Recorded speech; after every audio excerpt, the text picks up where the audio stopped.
As I was thinking of this title, Now What? Something I'm sure all of us have recognized. We've seen this happen.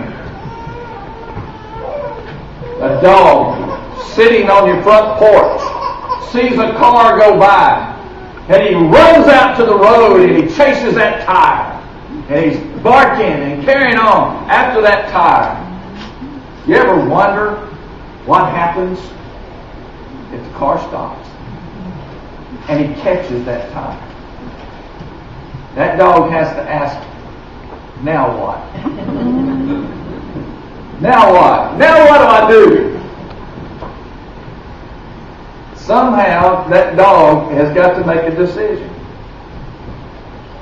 I've often asked in my mind here too, because I have rabbit dogs. And they really are becoming known as deer dogs rather than rabbit dogs. It seems like I can't get them off that deer scent. Even though I take them out and I put them on a rabbit.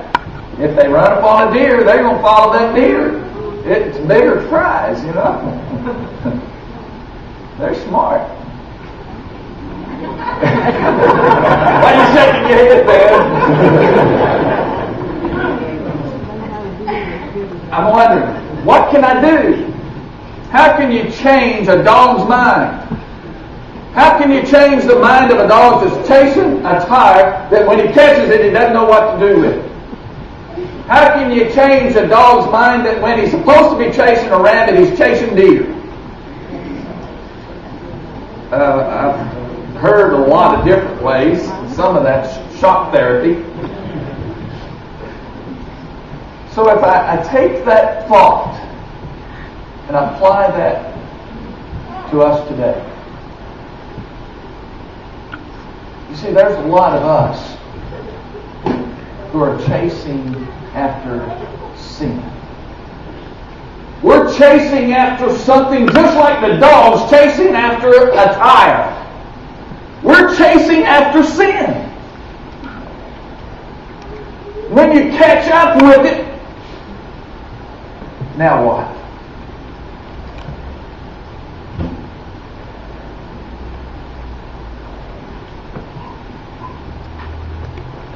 Husband, you see that beautiful woman that's not your wife? And you chase after it? And you get it? Now what? Young man, young woman, you see other people and you chase after it and you get it. Now what? What then? What comes after that? There's other sins we can name. There's other things that we chase. And when we get it, what then? You realize that there are often consequences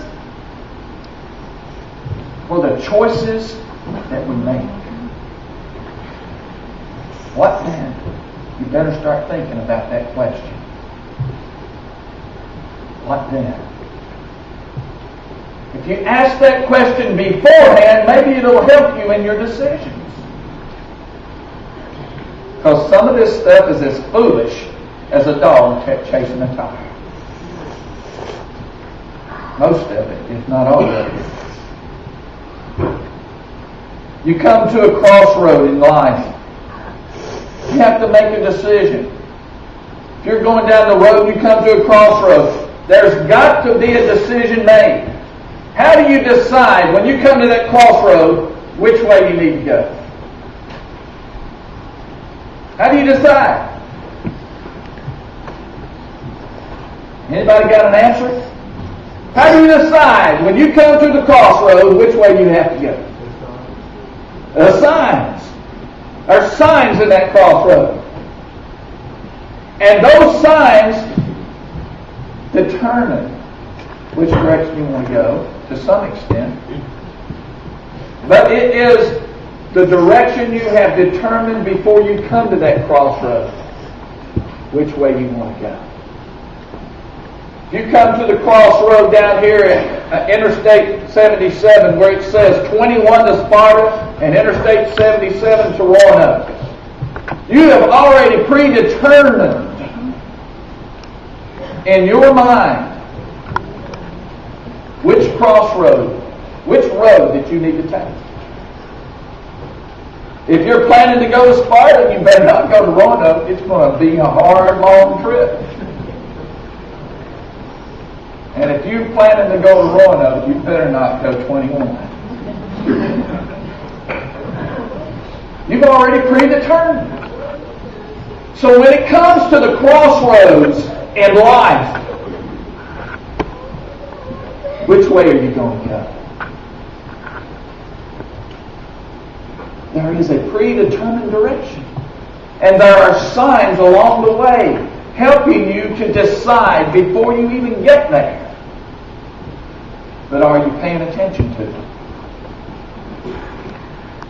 If you take the wrong road, it's going to be rough trying to get back to where you want to go. When you come to that crossroad, I hope you've already answered your question, now what? What if then you do make the wrong decision? What determines if the decisions that you make are right or wrong? It's in your mind. It's the direction that you have determined in your life before you even get to that crossroad. So how important is it to make a good relationship with God? How important is it to know Jesus Christ in your life? How important is it to already determine a direction in your life? When you come to that crossroads, it'll help you make decisions if you have truly determined in your heart for Jesus. In 1 Corinthians chapter 2, verse 5, it says, your faith should not stand in wisdom of men, but in the power of God. So that when you come to those crossroads, it's not just a time for you to make decisions out of your own strength and out of your own mind and out of your own power. But if you know before you get to that crossroad, Jesus Christ in your life, then you can draw from the power of God to make the decisions that you have to make. You have become successful in life. You've made it.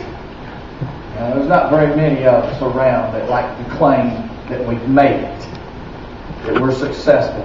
But let me tell you, compared with you to some of the folks in other countries, you're wealthy and you've made it. God's provided for you. Some of us are kind of like the birds and the flowers that God provided for us even though we didn't do anything. God's provided. But for some of us, He's provided much, much more than what we need. He's provided enormous wealth. He's given to us more than we deserve. And we're successful because of that. Some of us are more successful than others. Now what? Now what?